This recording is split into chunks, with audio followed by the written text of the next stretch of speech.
Hello everybody, I'm Olivia S. Benson, and you guys know I always have to put the S in there because otherwise it's Marissa Hargitay from Law and Order SVU.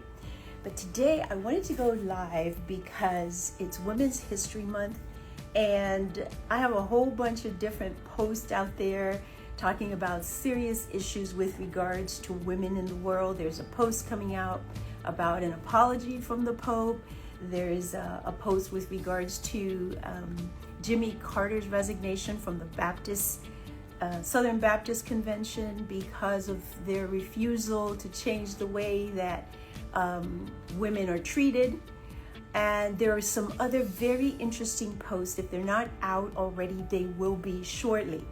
But I thought to myself, and this is the case with every issue, for Black History Month, I had a lot of posts also. But the key thing in all of these scenarios is how the people within the group treat each other. So for Women's History Month, I'd love to, I think it's important to talk about how women treat each other. I think this video says, let's talk a bit about how women treat each other. And that's kind of a very crazy thing that happens between women. And I want to say this. I mean, outside of the disappointments of relationships that I've had, men, just general disappointments that I've had with situations involving my intimate relationships with men, I will tell you that some of the greatest disappointments and some of the greatest betrayals I've experienced in my life have come from women. This is, of course, aside from my father, because as you guys know, one of the primary things I talk about is growing up without my father and the process that it took for me to heal from that issue. But many of the disappointments that I had in my life have come from my friendships with women.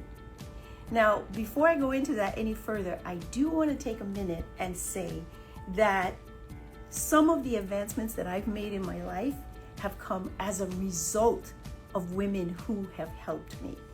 I have had some amazing women show up in my life at the perfect moment and give me a hand up.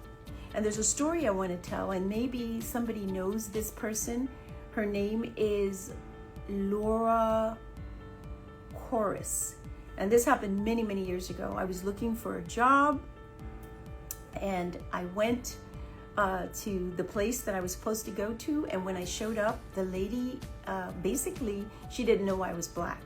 And the lady said there was no job, even though I had just spoken to her on the phone. When I showed up, she said there was no job. And it was a very aggressive, like, there's no job and get out of here. And on that very day, and Coriss never knew this, when I gathered myself and regained composure, was able to walk out of the place, but I didn't give up. I went to the next job. And this was so long ago that the job was advertised in the newspaper. That's how long ago it was. And I went to the next place and I met Coriss. And to make a long story short, she did not know that what had happened just a couple of hours before. And that lady hired me and restored my faith in humanity. Like literally, I could not believe what had happened an hour before. And the next hour, she just looked at me like a regular human being, like somebody that she needed somebody for a job, and she gave me the job. And I worked at that job while I was in college for many, many years. So Coriss, thank you. I also mentioned Laura when I did a post for Black History and said, here's some of the people that are not of African descent who have helped me. It was Coriss, it was Rachel Stern, it was Vicky Garrigo. These are some of the women who are not people of African descent who have helped me. And then as we go into Women's History Month, I will tell you that I have an amazing friend. Her name is Cynthia Tingling, and she's been a friend and supported me all the way in every possible way for more than, I would say, probably more than 30 years, and has seen the good in everything. She has seen good in the worst circumstances for me and supported me. One of my great spiritual teachers, Reverend Dr. Marianne Tumpkin, and another one of my, I have to call her sisters, Reverend Dr. Sheila McKeithen. Also, when I first started in banking, there was a wonderful, wonderful woman. Her name is Delores Ingram. And she was an amazing, amazing role model for me early on in my career. So I have had women who have helped me without any question. I've had a lot of people, not just women, a lot of people have helped me. A lot of people of different races, nationalities, genders. I am not limiting that list in any way.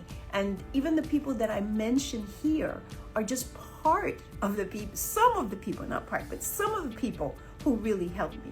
So again, if anybody knows Laura Coriss, if anybody knows where Vicky Garrigo is, I know Rachel Stern has made her transition.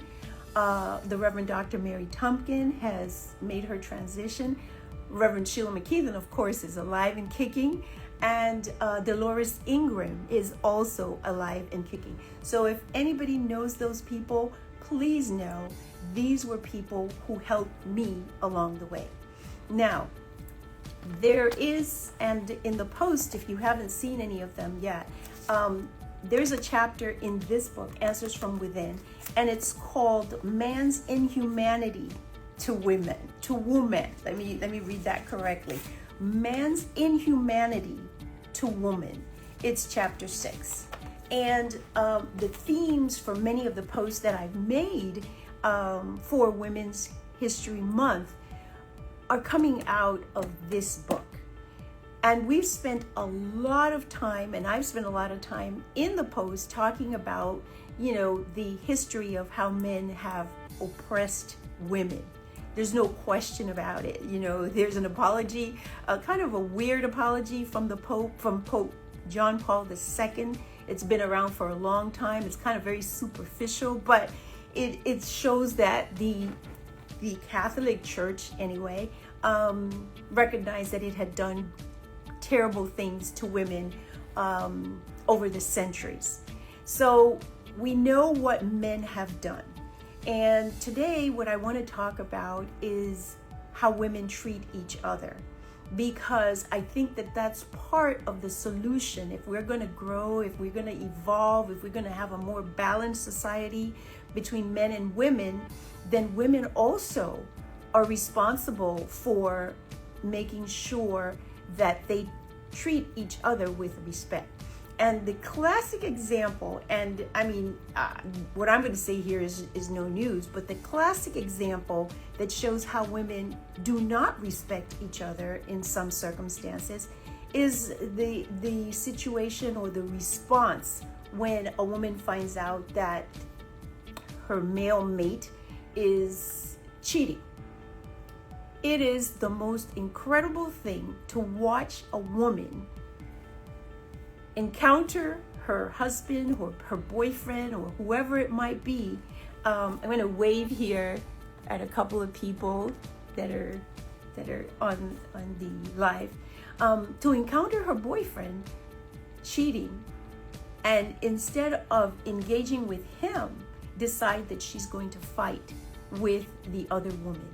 Now, of course, there are emotions and what have you, but the insanity of getting into a fight with the other woman instead of engaging with the person who has the relationship or the commitment with you, that says a lot. I saw a video, and I thought of maybe putting some clips of that in here, but I didn't want to go there. I saw a video where a woman sees her boyfriend with her friend, and she proceeds to fight with her while the boyfriend stands by.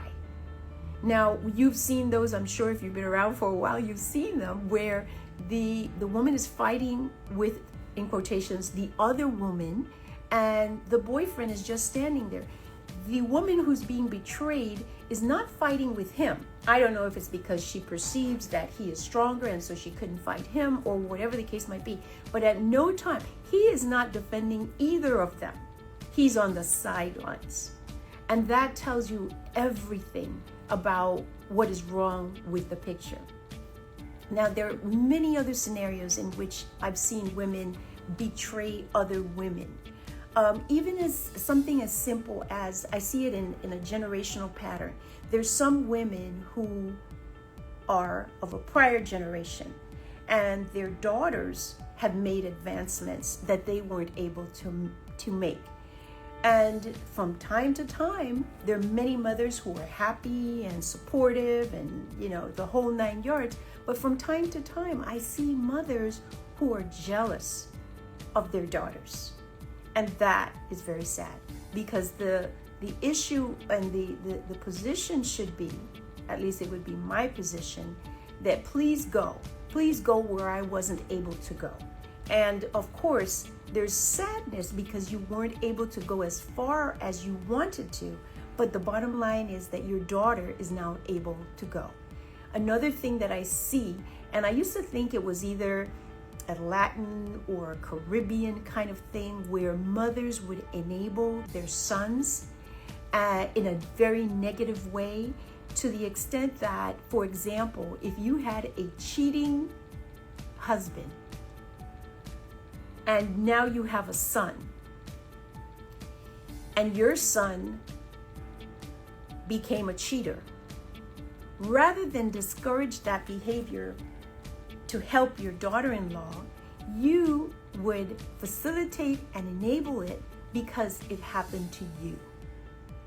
And you are not willing to say, you know what, this stops with me.